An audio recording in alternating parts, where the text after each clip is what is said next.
welcome to Muses, a storytelling podcast with storytellers, for everyone interested in stories, all about the wonderful art of oral storytelling and all about stories. Hello, I'm Simona. Here with me is Despina, and today with us we have the wonderful Shilpa Mehta from India. Hello, Shilpa. Welcome, Hello. Shilpa.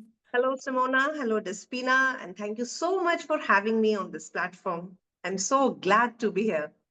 Oh, that's lovely. Shilpa, India is a huge country, like enormous. Can you tell us which part of India you're from or where Yes, you're located currently? yeah. I am in Jaipur, which is also known as Pink City, which is the capital of Rajasthan. Jaipur is pronounced, and I've always called it Jaipur. That's my bad then. Jaipur, yes? Yes, Jaipur. Must be the Greek pronunciation. Pay no heed to it. Lovely.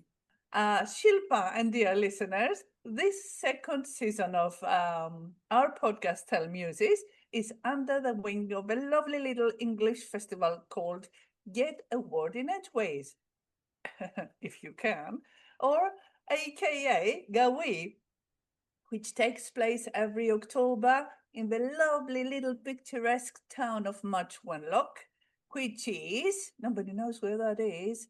It's very close to the Welsh border, but on the English side. Think mid England, central England. So it's a very rural and very rural area. And the town, you just feel that you've been beamed by Scott back to medieval or pre-medieval times. You have all this lovely architecture with the wooden parts on the outside, on the exterior of the buildings, the wooden beams crossing the outer walls. And I once stayed in a what do you call it, a pension or or you can rent a room, but it's not like a hotel really. It's smaller. What would you call that, Guest Simona? house? Yes, probably that's the closest one. A guest house that was built in like 1350 or something, like really, really old. So enough with Gawi, even though we love it. Back to Shilpa. Shilpa, our lovely guest today from Jaipur, India. Shilpa, for the people who don't know you, would you like to tell a few things about who Shilpa Story Rock is? Well, yes, hello, I'm Shilpa Mehta for those who know me. And for those who don't know me, I am still Shilpa Mehta, better known as Shilpa Story Rack in the storytelling fraternity. I am an educator, a performance storyteller, and an author based in India. And I love to explore the world of storytelling through performing and writing because I believe that stories are empowering. And stories, they have the power to change the world. And I tell stories to people of all ages and backgrounds and groups who have come together for a specific event in a variety of settings. And Shilpa, how did your passion for stories and storytelling start?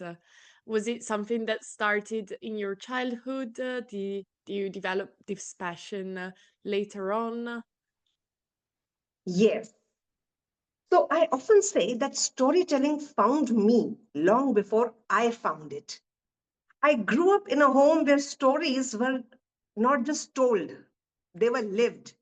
My parents, especially my father, he introduced me to a rich world of kings and queens, animals and birds, gods and goddesses, folk tales and mythological stories, historical stories. And these stories weren't just entertainment, they were my first windows into imagination, emotion, and meaning. And I had a wonderful childhood filled with books, stories, and an insatiable curiosity about the world. And I think for most of us, the origin of storytelling is at home, in our families and our culture. And I was a keen listener and I loved imagining different worlds through the stories I heard. So I can always say that I have a genetic predisposition to being a storyteller. I can imagine. And so Shilpa, you told us about your parents telling you stories. Were these Indian stories, Indian folk tales? Were they folk tales from all over the world? Yes, most of them were Indian folk tales, Indian mythological stories, Indian historical stories. But later on, yes, my father, he got various books, so which opened my world to variety of folk tales around the world. And what do you think is so you're the first Indian storyteller on the podcast that we interview Oh, on the podcast. thank And you. I'm so happy to know this year. would you like to tell us something about Indian folk tales in particular? What is significant about Indian folk tales and the Indian folk tale tradition? Yes. See, I think stories will never grow old. And it's up to the storytellers to reinvent themselves and adapt to the times. I feel that Indian traditional stories are timeless because they explore universal human emotions and dilemmas like friendship, greed, wisdom, loyalty, courage, ethical choices. We have texts like Panchtantra, Jataka tales, which on the surface of it, they might appear very simple, but they carry profound insights about human behavior. And similarly, we have epics like Ramayana, Mahabharata, Gita, which present complex moral choices that people still face in the modern life. For example, in Mahabharata, the war can symbolize inner conflicts, and many episodes in Ramayana they reflect dilemmas about duty, about choices, about relationships, and they are not just old stories; they are the living frameworks of human behavior. The situations may change with time, but the human nature remains the same. And these are the treasure houses for storytellers. And when we tell these stories today, we interpret them through a contemporary lens. And we allow the audience to discover how ancient wisdom can still guide modern life, how it can reflect on their own lives and relationships. And the beauty of these stories is that they can be adapted for children, for adults, or even professional spaces while preserving their essence. And I will just give you an example of this. So there is this very famous tale in Panchtantra. I think many of you must have heard it, The Monkey and the Crocodile. I will just give you the gist of the story. So once there was a clever monkey who lived on a fruit tree by the river and he shared sweet fruits with a crocodile. They became friends. Now the crocodile's wife was driven by greed and she wanted the monkey's heart. So the crocodile tricked the monkey into riding on his back across the river, planning to kill him. And in the middle of the river, he revealed the truth. The monkey quickly used his wit and he said, "Oh, why didn't you tell me earlier? Uh-oh, I left my heart on the tree. Let's go back. I'll just get my heart and then we will go to your house." So the crocodile turned back and the monkey jumped immediately from his back and raised on the top of the tree. And he said, "Ah, are you a fool? You think that people can or the animals can leave their heart?" And that day, a beautiful friendship was lost. So when you're telling this story to the children, the moral can be that intelligence can save you in difficult situations. But can you imagine that this story has a corporate learning also? Like the presence of mind and quick thinking are powerful leadership skills. So that's how you can adapt these stories into today's world as well. That's a wonderful interpretation of that little story, Shilpa. Yeah. Thank you for that. I So have been meaning to yeah. ask you before we get lost on the thread. Um, Now, I know that Indian mythology is huge, if you can call it mythology, that is. I Yeah. mean, I understand about very ancient myths because of my culture, but there has been how can you call it? An alteration in people's beliefs here in my country. So they no longer believe in the Olympian gods. They have been Christianized. So that particular essence of religion and gods in the myths has been lost nowadays, and it's put down to myth, to mythology. This is why we call it Mm. mythology, really. But I know that for Indian people, it's very, very different because there was never this shift, there was never this change. So what we call mythology is not really myth to you, is it? No, it's not really myth. Mm. Mm. So how would you you did say you use a contemporary lens when you go through the stories, but for example, when I tell Greek myths, which I love doing, honestly, they come from millennia back, millennia in the past, and people and societies were very, very, very different then. So now I sort of get this um, um, uncomfortable feeling when given stories from this very patriarchal side of it. I don't know if you understand what I mean. I mean, there's a lot of rape in the myths. There's a lot of violence going on. There's a lot of bad behavior, especially towards women. And sometimes I need to find ways to cope with that because it's very, very different. Not as different as I would like to, but luckily it is different today. So Yeah. I'd say that we're on a good path. We are progressing. How do you get to deal with that kind of difference in society, in societal norms, when it comes to your stories? So what I assume is that you are asking how the women's status has changed in Indian society. Let me narrow down my question.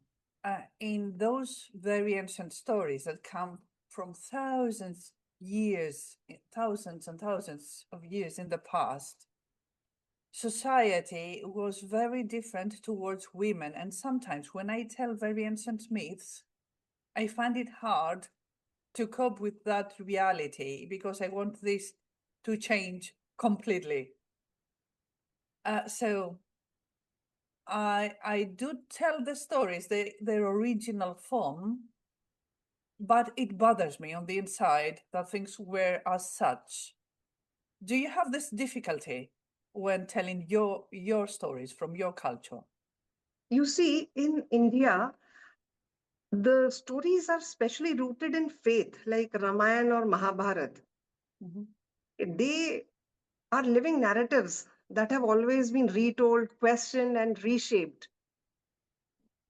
And folk tellings, regional variations, and reinterpretations have constantly re-examined characters and ideas. Like when you take Sita from Ramayana or Draupadi from Mahabharata, so their stories are told very differently depending on who's speaking and why. So, do I feel a bit of discomfort? Uh, no, that's not a problem to eliminate. Actually, I think it's a creative energy. They. I think I am the custodian of the tradition and not a questioner of it. So I think they can coexist, but they do need space.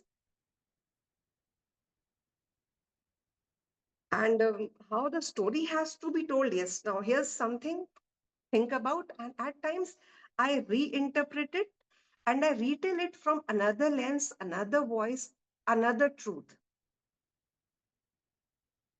So I don't feel this discomfort in that sense. Yeah, that's a very good idea. Try to retell the story from another character's point of view. Yes, because Yeah. I will tell you, because let me just give you an example. Sita, like she, when her husband questions her again, okay, about her purity, about her chastity. So then she doesn't want to undergo that whole thing again because she had undergone it earlier. So she prays to God that now I don't want to live, and the earth just splits open and she is submerged into the earth. Okay.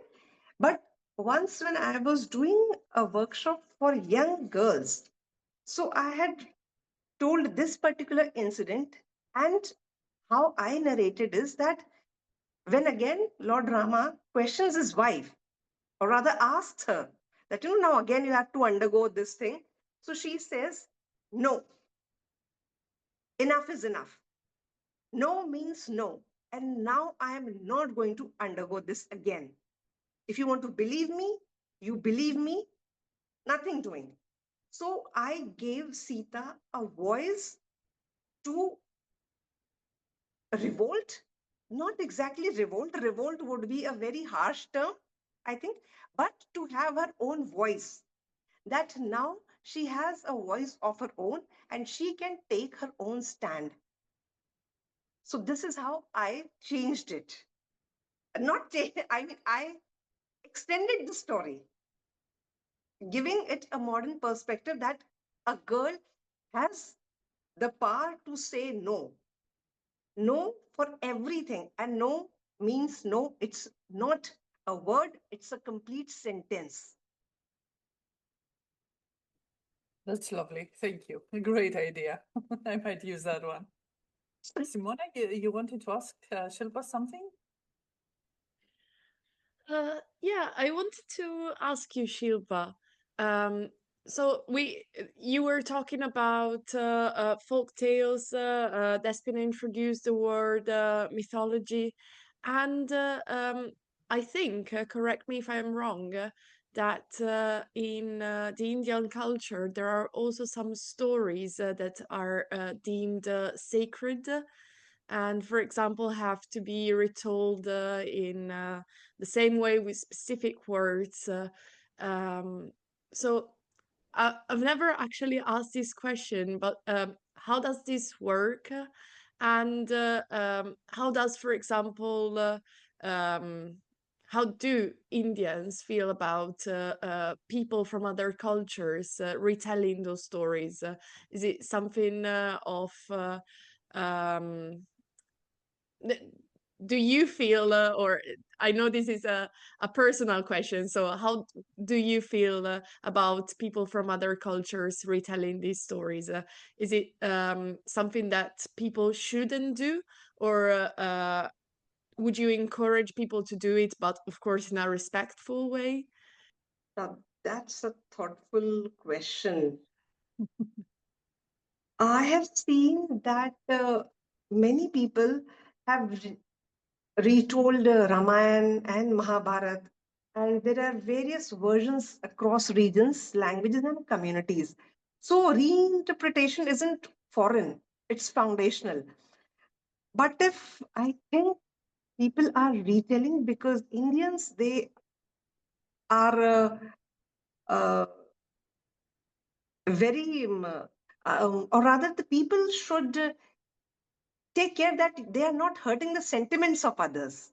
Yeah. Yes, and when these stories are retold, they should not be misinterpreted.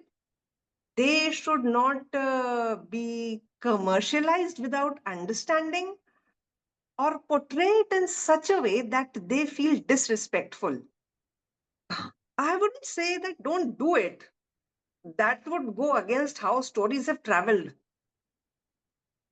But I would push back against the idea that anyone can tell any story in any way. That's where the harm tends to happen.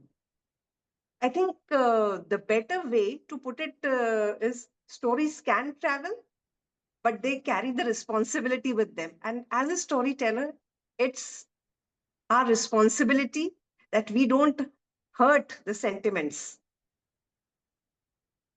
And we tell the story with awareness. I know that the balance is not easy, but it's exactly where meaningful storytelling lives. I have mixed feelings about this. Um, as Greece has not been colonized, we don't have this sense of being robbed of our culture. So I know that the Greek myths have survived due to Arab and European scribes.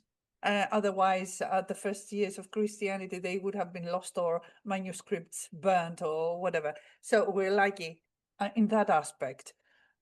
On the other hand, I would not dare touch some other cultures or religions' sacred stories because I would feel would be lacking the background to do so. Not out of disrespect, but if I wanted to touch Indian myths that contain gods, modern gods that people still put their faith in nowadays, I would have to, I don't know, spend years in India around those people, understand them and their culture and how they have developed throughout the years before I would feel brave enough, bold enough to try and tell such a myth. It would be the same with Native American stories, for example, that contain their spirits and their deities. But, well, from my perspective, sometimes I do take great pleasure in hearing people tell Greek myths. Yes, I enjoy it thoroughly. However, sometimes people feel the need to put a comical aspect into it or ridicule the behavior of whichever god takes part in the story. Now, that to me is not exactly disrespectful. I don't put it down to disrespect. It's a lack of understanding of what the gods represented, because even though they are mirrors to human behavior, of course, they also represent forces of nature. So when we talk about, I don't know, Zeus, for example, and his many love affairs or offspring from all kinds of varieties of female characters in the stories, we need to understand Zeus as a reproductive force of nature who gave birth to the entire human era of heroes and the lovely stories we have.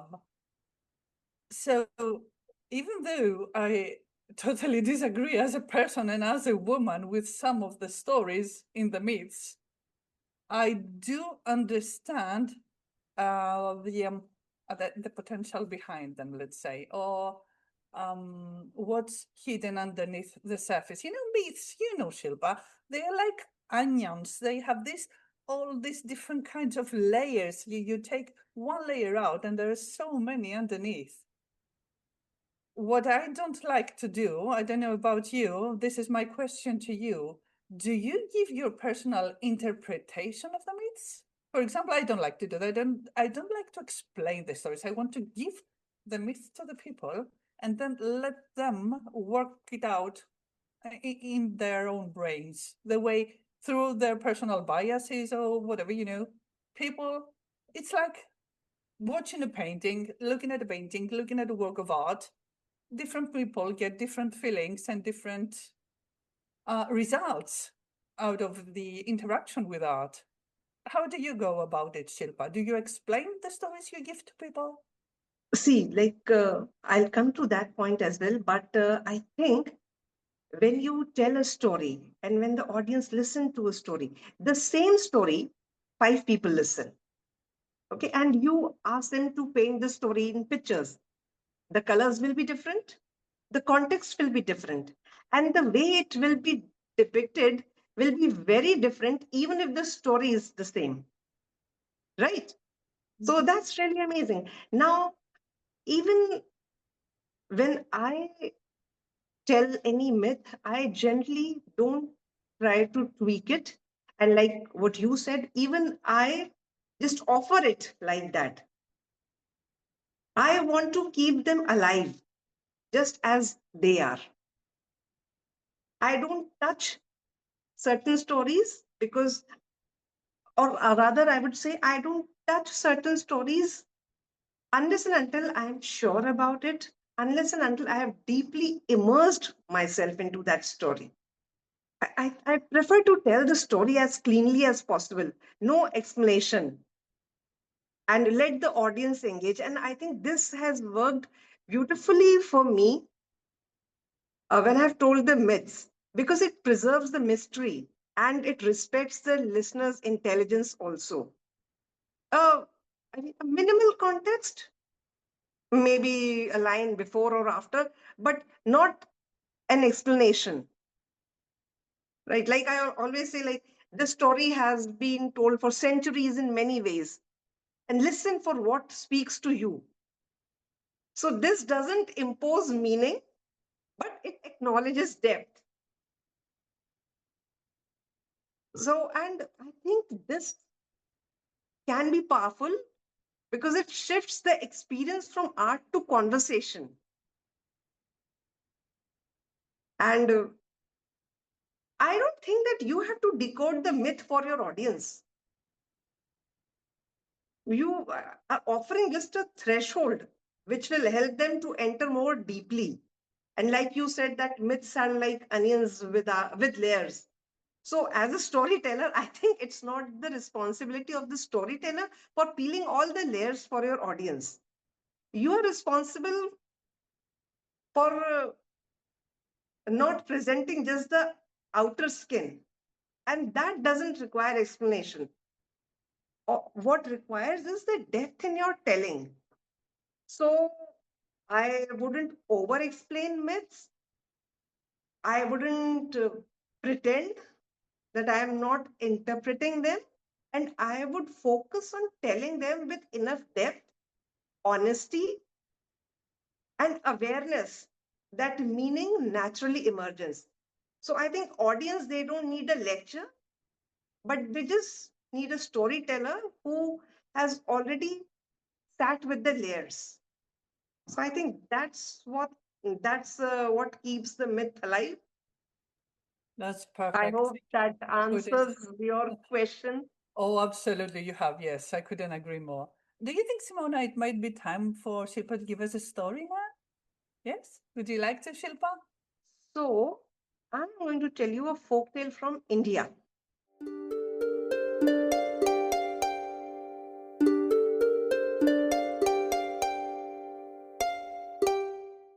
Once upon a time, a long, long time ago. I think that's the way all the stories begin, and we are wired for something special the moment we hear this. There were these great big trees in a beautiful forest. And now, if you look at those trees, you'll find that they've got branches, and the branches come from the trunk, and the trunk comes from the root, and the root goes into the ground. The green grass grows all around. And in this beautiful forest, all the trees lived really, really happily. But once, after a great, great big storm in this part of the forest, the trees were not really happy. The big, big, great teak tree said, I'm sick and tired of all these animals scratching and scratching on my body. Are these monkeys? They are just jumping from one branch to another. I'm done with it. Another tree said, me too. Even I really don't like the animals scratching on my body.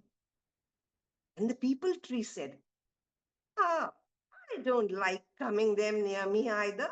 They're always scratching, and Those damn squirrels. The squirrels are digging holes at the bottom of my body.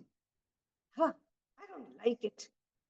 And so all the trees, they got together and they came up with plan, a plan to chase all the animals away.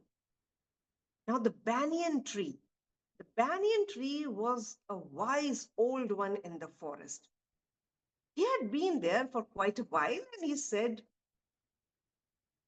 I don't know if that's really a good idea.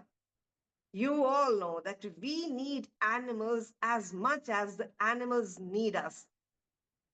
But do you think that the other trees heard what he said? No. And they all decided to do what you probably only hear in a story. All the trees gathered and they shook and they shook and they shook their great big bodies and chased all the animals away. The monkeys chattered away, the lions, the tigers, the bears. They didn't even want to go near this part of the forest anymore. Even the tiny little mini bees, the butterflies, and the little creatures that had made their home, they all left. The forest was quiet. The forest was really, really quiet. And for a while, the trees liked it because for the first time, they could actually listen to their own leaves rustling and dancing in the wind. They could speak to each other without the chattering of the monkeys. Days passed, weeks passed, and months rolled by, and it was the same. And now one day, they heard the sound that made their roots shake. The woodcutters! The woodcutters had come by, and they heard the woodcutters say, Hey, do you know I've heard this side of the forest is really quiet. There are no animals that live here. It would be so easy for us to chop down all these beautiful trees. And the trees, they looked at each other and they quivered down to their roots. But it was too late. He could feel the sharp aches push through his body. Help! Help, banyan tree! Help us all! They wailed. Ah, Banyan gave a great big sigh and he sent a hope, a prayer through the wind, and he wished all the animals would come back. And he waited and waited, and thankfully, as it happens in some stories, all the animals heard this prayer. They came back swiftly, and when all the animals were coming back, the woodcutters looked and said, Hey, what's going on? And suddenly they were surrounded by lions and tigers and bears and monkeys, and even all the tiny little mini bees were coming back all at the same time. They scared the woodcutters away and they picked up their tools and equipments and they left. And the trees, they looked at each other. Ah, we missed you all. Oh, my dear monkey, come, swing on my arms. Hey, squirrel, you build your, you dig hole and you can have your families here. Oh, we missed you so much. And the banyan tree, ah, took a great big sigh and said, we need the animals the same way the animals need us because that's the way the world is. You will never know who you need and when. So the only thing you can do is to be kind and have an open heart and share.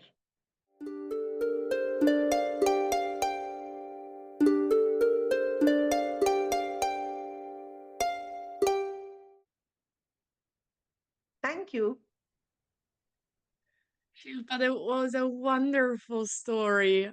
Really, really wonderful. And I think everybody would benefit from listening to that story. But in particular, while I was listening, I was thinking about telling this story to children and the impact that this story could have on children. And I was thinking you work a lot with children, don't you? So how how do you think that these kind of stories would help children, and how would you use these kind of stories with children? Yes, I work a lot with children and adults also. So when I tell the stories to children, I think it sparks their imagination. Uh, it ignites curiosity. It plants the seeds of empathy and understanding, social skills. Stories nurture emotional intelligence, critical thinking. And through stories, we can transport them to distant lands and teach them valuable life lessons. And I think through stories, we also make them appreciate other cultures through storytelling, which can help them develop a positive attitude towards other cultures. And if you want to tell children a story about compassion and kindness, so if you present, let's say, 20 slides to them, okay? Okay, the first slide says this and that and blah, blah, blah. And now you tell them a 3-minute story. Let us say a story of a rat and a cat, wherein the rat shows compassion towards the cat, something like in a Tom and Jerry kind. And I think the second one will definitely communicate much better than the 20 slides that you've put on. So, one thing that happens through stories is that straight from your ear, it goes into your heart and it gets retained because it is something that is very cognitive from psychology, as they say. And when you listen to a story, you are immersed in it. And I read somewhere that Abraham Lincoln once said, once he was asked why he told so many stories. So he replied, because people remember stories, they don't remember facts. And I think imagination is more important than knowledge. Knowledge is secondary. And today, what is happening is that we are losing the power of imagination and replacing the knowledge with artificial intelligence. A lot of data, a lot of information, a lot of stuff, but the ability to sit down quietly and imagine something in your mind is reduced. And like I just told you, that when you listen to a story, the same story can be depicted in different ways, even if the story is the same. So when I conduct workshops for children and youngsters, I use storytelling to stimulate curiosity, to encourage critical thinking and create immersive learning environment. I was thinking after your lovely story that what it means to me, obviously, that it might be a good idea to give um, children, to ask them the question first, if whether they have some kind of friend or friends that get to their nerves every now and then, somebody who's a little bit irritating, a little bit annoying, even though they are their friend. So, after the story, I'd say that the trees realized that even though their friends were from time to time annoying, they actually benefited them or something like that. And then ask the kids about them if they have some friends who occasionally get on their nerves, but then they make up and they're friends again, something like that, something like a metaphor. Use the story as a metaphor for them and their friends. Yeah, why not? And to continue with this, when I tell to audience, it's totally different. Because for adult audiences, I consciously leave space for interpretation, allowing them to draw their own meanings from my stories. Because I believe that storytelling is most powerful when it becomes a shared experience Mm-hmm. rather than a one way narration. And when I sense that click in the audience, even if it's just a nod or a gentle smile, it makes everything worthwhile. And in those moments, it feels like they're saying, yeah, I understand, or I have felt this too. And that connection is very powerful and deeply meaningful to me. And in that instant, I am no longer alone. I no longer feel that I'm just telling a story. I Yeah. feel that I'm meeting people where they are, beyond words and beyond myself. So I choose to narrate stories that not only engage and resonate, but also create a quiet dialogue where sometimes a listener's own story finds its own response. Sometimes another story answers me back. And I think as a storyteller, there is a part of yourself that you always put in a story. So storytelling is an outlet, and you may not know who will connect with. And besides folk tales, mythological stories, historical stories, I also do personal stories because I believe that stories they have the power to heal the self and others. Your story can become someone else's survival guide. I see storytelling as being about connection, evolution, and closure. And that's what I say that my vision and my mission is to bring a difference in the lives and empowering others through my stories.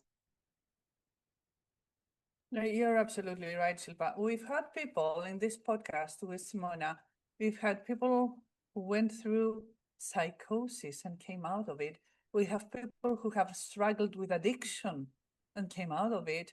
And they did that by using storytelling. And their storytelling is so powerful and can be so healing to others. I think this is the best way. And also, when what you said, when you have this connection with children, when the children are your audience, it's wonderful because sometimes you see the jaws gaping and you know they're immersed. You know that they're not there, their body is there, but their mind is off with the story. And that's the loveliest thing that can happen to a storyteller, I think. Yes, yes, I mean, they can also express themselves in conventional ways, and yet their eyes, their smiles, their gesture, they speak volumes. And if I'm telling a story to children, I see that response in their face. And I see the faces of children light up with curiosity and joy.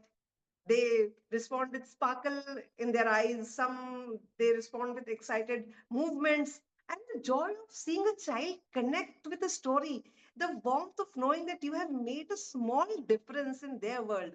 I think there's no greater satisfaction. Yeah, absolutely. I agree with you, Shilpa. I agree.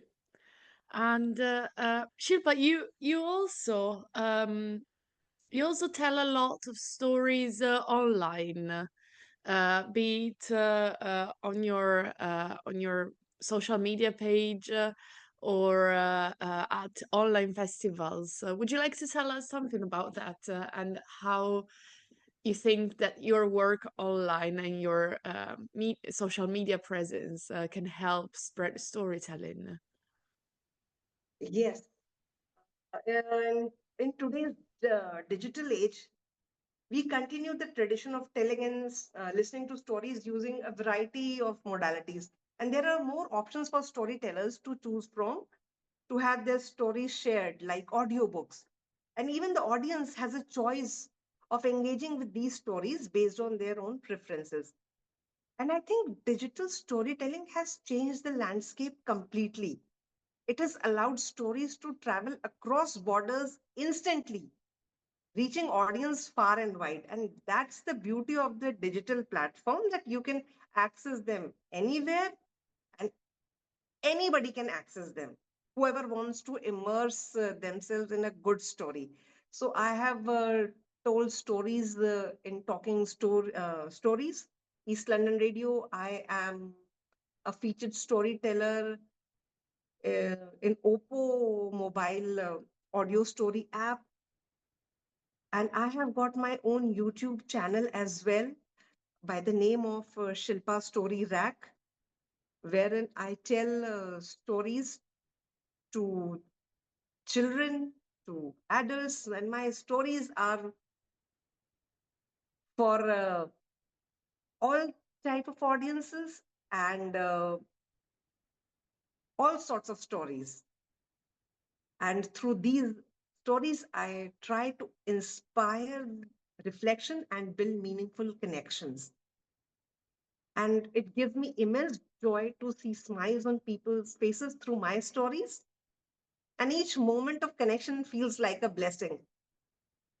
The love and the respect that I receive, it reassures me that I'm on the right path. And festivals, I not only perform online, but I perform in person as well. And performing at these festivals is very enriching and very exhilarating. Each and every festival has taught me something new. First of all, I get exposed to diverse storytelling traditions across cultures, which has expanded my understanding of narratives. And when I meet so many storytellers, I truly feel that it's a beautiful exchange of art and perspectives. And at these storytelling festivals, you are surrounded by fellow storytellers who share the same passion, and you feel that you are not alone. You are a part of a bigger world, a world of storytellers who share your passion for stories. It feels like finding your own tribe. So we talk, we exchange ideas, we talk about our challenges, we reflect on our journeys. Truly, it really brings a lot of energy. There is so much of learning, there is collaboration, and how can I forget a lot of joy? And when I meet people whom I have met online in those small boxes, out of those Zoom boxes. Oh, it's a wonderful, wonderful feeling. It's so special. And it seems that I have known them for so long. You know what? I think, Shilpa, you've described the reasons why, exactly the reasons why we're doing this podcast, Simona and I, Yeah, because we're not monetizing. We're just getting in touch with our global tribe. That's exactly as you said it. yes. And I'm so happy that the storytelling tribe has welcomed me with open arms. And can I share with you how I began my career as a storyteller? Absolutely. Well, so I began my career as an educator. I was teaching MBA and BBA students, and I discovered that I had a natural inclination towards storytelling. So teaching was fulfilling, but I often found myself weaving stories into my lectures just to make them more engaging. And what I noticed was that whenever I shared any concept or any topic through stories, the students connected more deeply. And over time, I realized that storytelling wasn't just a tool I was using, it was my true passion. So, after stepping away from my role as an educator, I wrote academic books for primary school children. And later, I took a sabbatical from my work. And then there came a time when the whole world came to a standstill. Yeah, COVID happened. So that was a defining period for me, and it was a time to pause and reflect. I participated in an online storytelling event, and my story got really appreciated. And I think that was a turning point. That moment gave me the courage to follow my passion wholeheartedly and began an incredible journey. And interestingly, storytelling had always been a part of me because I had earlier been a radio artist using voice as a medium to connect. But now I found my true calling in bringing stories alive. So I am really grateful for many story listening and learning opportunities that came my way. And I consider Zoom and the online storytelling community as unexpected gifts of the pandemic. And when I embarked on this journey of storytelling, there was no destination on my mind. Just enjoy the journey, said my heart, and that is what I'm doing. But my journey into storytelling evolved gradually with a steep learning curve, a lot of hard work, but yes, enjoyable work. I feel I have broadened my horizons, my skill set. I love finding new ways of expression, learning, growing, and making most of the opportunities I've encountered. And then to add to that, it was not only a storyteller, something else also happened. I was also drawn to writing stories because I think they are a true form of self love. And again, during the pandemic, I began participating in online writing competitions, and my work got selected and published in an anthology. And that was incredibly encouraging. So the short stories that were lying quietly in my diary gradually found their voice, took shape, reached readers through these collections, and in this process, the writer within me truly bloomed. So I started writing also, and now you will ask me, from where do I get the inspiration? Well, anything can germinate into a story idea, and anything can spark into a story idea, whether it's everyday incidents, personal experiences, others' experiences, something as mundane as a snippet of a conversation, fragment of a gossip also, or an anecdote shared by someone. So all these they become the fodder of my stories, and I always keep an eye out for a story. And I'm always inspired by simple stories that are hidden in everyday life. So am I a storyteller? Yes. Am I also a writer? Yes. And it's a combination I love more and more. And yes, there is no greater agony than bearing an untold story inside you. So, this quote highlights the emotional burden that can come with keeping one's story inside and the importance of sharing it with others through oral storytelling. So, this quote has always resonated with me. Through my stories, I share a piece of my soul with the world. And each story told, if it is written by me, is a part of me that's no longer hidden, but set to free to connect with others and inspire others people lives also. And I'm very happy to tell you that many of my written stories have made change in the perspective of the audience, and they have mailed me, they have messaged me, they have shared their thoughts and feelings, how I made them uh, change in their perspective. So as a storyteller, I feel that I am doing my bit for the society. So stories, they bring about transformation, and as a storyteller we can transform somebody's life. So we are like social entrepreneurs, we are advocates of change.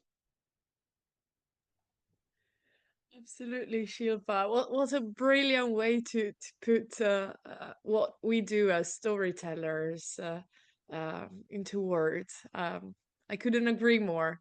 And this has been a wonderful interview.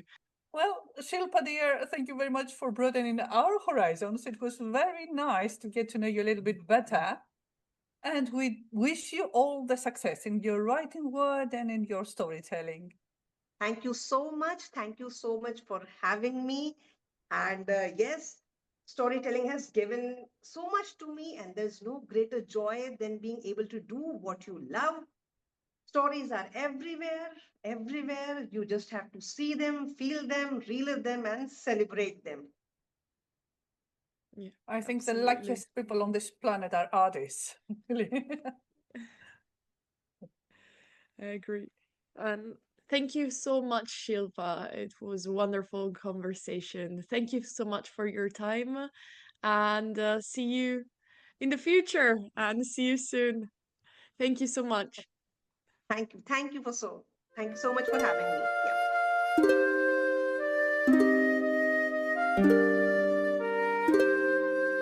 Yeah.